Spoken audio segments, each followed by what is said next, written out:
Привет, это Тостер. У нас много интересного от домашней техники, потому что реальные обзоры и тесты, почти 600 видео по теме. Подписывайтесь и смотрите нас где удобно: YouTube, Рутюб, ВК-видео, Дзен, Телеграм, Одноклассники. В этом видео говорим о встраиваемых стеклокерамических варочных поверхностях. Тема супер актуальная, потому что в современной кухне как-то уже слабо представляешь себе вот эту плиту громоздкую или даже поверхность варочную вот с чугунными блинами. Что в видео будет? Покажем и расскажем о моделях разных размеров. Это актуально же, да, для разных кухонь, больших, маленьких, там, средних. Поговорим о способах нагрева, классический хайлайт и индукция. Ну, она уже тоже, впрочем, классика. Будет интересная информация непосредственно о самой стеклокерамике, вот используемых в варочных поверхностях. Ну и плюс, конечно, расскажу о функциональности, о возможностях современных варочных поверхностей. Покажем все на примере нескольких новых моделей. Мы в этом видео для удобства разнесем варочные поверхности по размерам, потому что мы же с вами сначала понимаем, решаем, что у нас на кухню вообще встает, помещается. Ну и начнем мы с самых востребованных в этом плане моделей шириной 60 сантиметров. Именно по ширине отличие. Глубина у большинства моделей, одинаковая. Плюс еще будут нестандартной ширины модели. Смотрите видео до конца.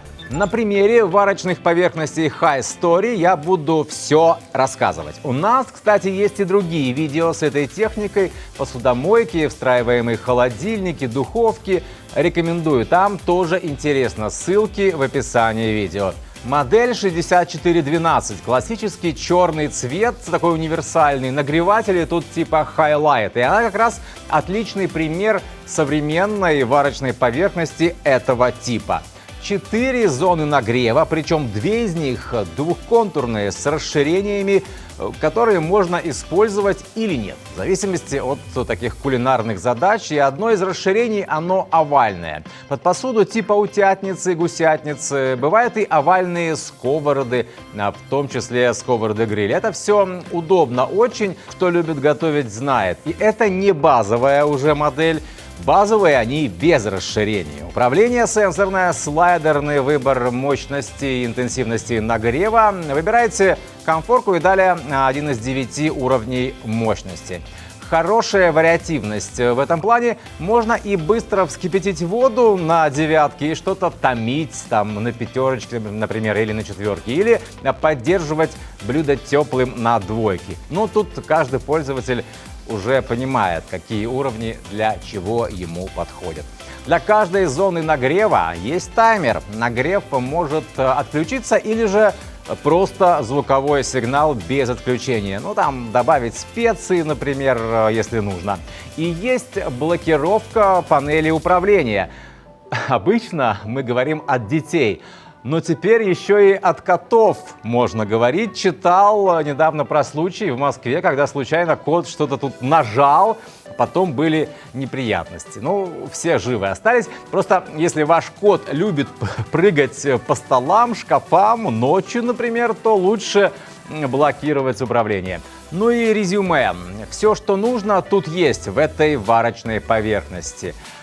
Есть еще индикация остаточного тепла для каждой зоны нагрева. Это полезно и для кулинарных каких-то моментов. Можно довести до готовности блюда или сохранить его теплым какое-то время, уже выключив варочную поверхность и не расходуя электроэнергию. Для безопасности тоже видно всегда, что зона нагрева еще горячая или уже достаточно остыла. Это когда погаснет индикация световая. Вот теперь все, что нужно. Да, я знаю, тема Highlight осталась не раскрытой. Что это за нагрев такой?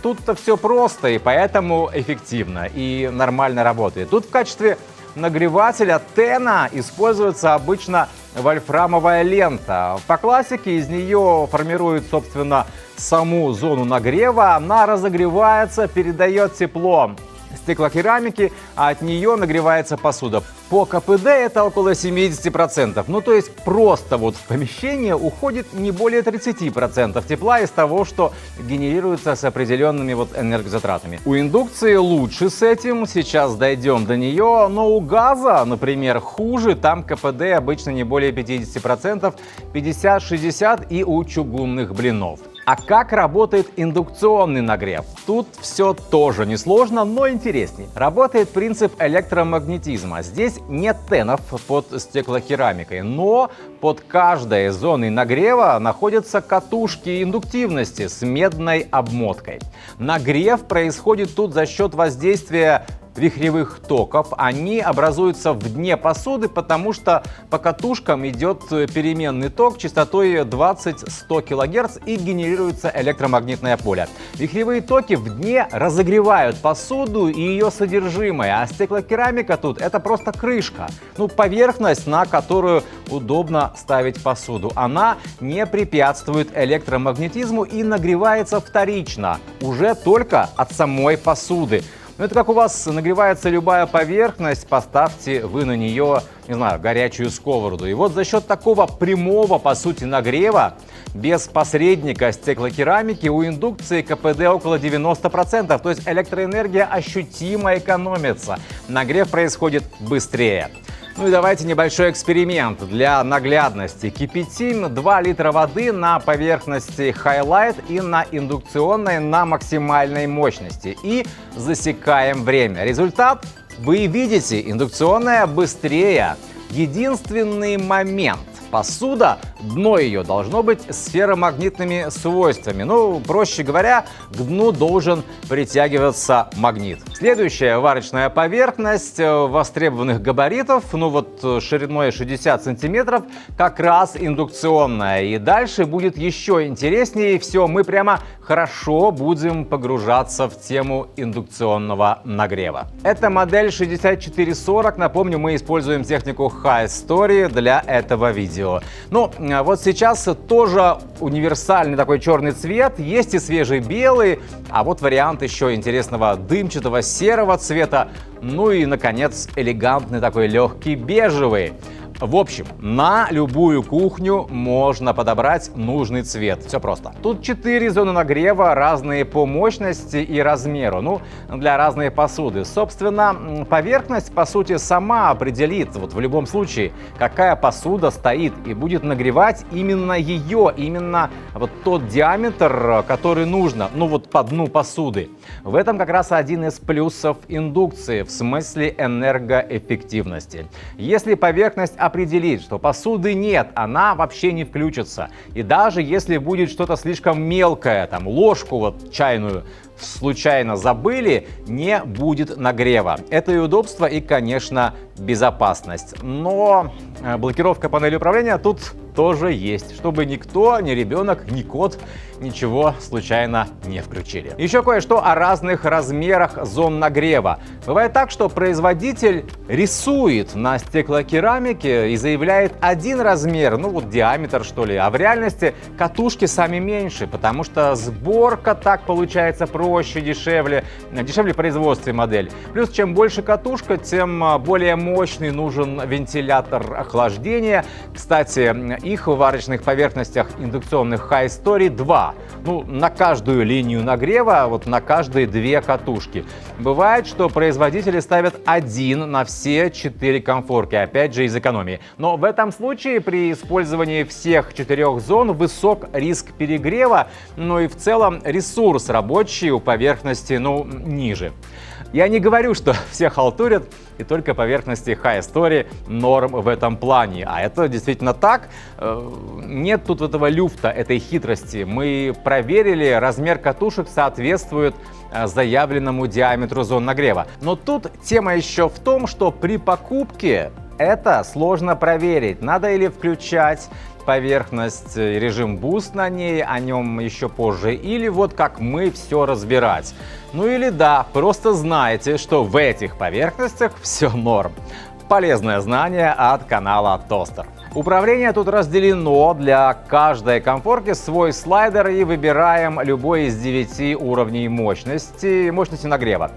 Очень круто, что в этих варочных поверхностях сам нагрев разный. Это комбинация своего рода. До 5 уровня он импульсный, а с 6 по 9 это постоянный нагрев, инверторная технология. Это позволяет готовить без перепада температур и тем самым избежать, вот особенно в начале эксплуатации индукционной поверхности, когда еще так вот непривычно, какого-то неправильного приготовления, где-то порчи, может быть, продуктов. Ну, то есть снимается, в частности, вот в этих моделях High Story этот вот частый вопрос: импульсный или инвертор? Тут комбинация. Для разных кулинарных задач это самое то. Ну и важно еще то, что посуду тоже нужно правильно подбирать. Для каши той же или блинов дно толстое должно быть, и по размеру зоны нагрева очень желательно. Несколько интересных, полезных функций здесь. Есть режим Boost в этих варочных поверхностях. Ну, вспоминали его уже. Он нужен, когда необходимо очень быстро, например, вскипятить воду или обжарить что-то для корочки, высокие температуры, чтобы вот соки сохранить в продукте.